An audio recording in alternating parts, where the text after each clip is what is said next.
अमचन music की शानदार प्रस्तुति।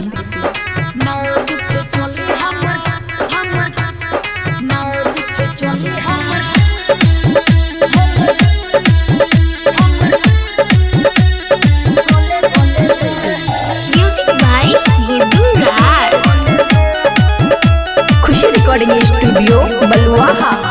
रंग लगाई है छौरा कानी हले हले रे, रंग लगाई है छौरा कानी हले हले रे। नाजुक छे चोली हमर गोले गोले रे, नाजुक छे चोली हमर गोले गोले रे। लाल पियर रंग दी है डोले डोले रे, लाल पियर रंग दी है डोले डोले रे। नाजुक छे चोली हमर गोले गोले रे, नाजुक छे चोली हमर गोले गोले रे।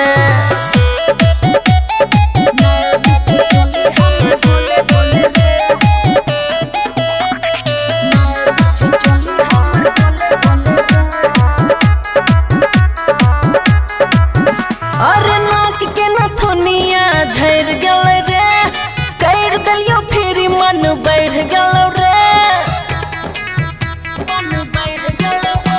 रे नाक के नथुनिया झड़ गेल रे, कर दलियो फिर मन बढ़ गेल रे। अरे खेले बोहली छौरा टोले टोले रे, खेले बोहली छौरा टोले टोले रे। नाजुक छे चोली हमर गोले गोले रे, नाजुक छे चोली हमर गोले गोले रे।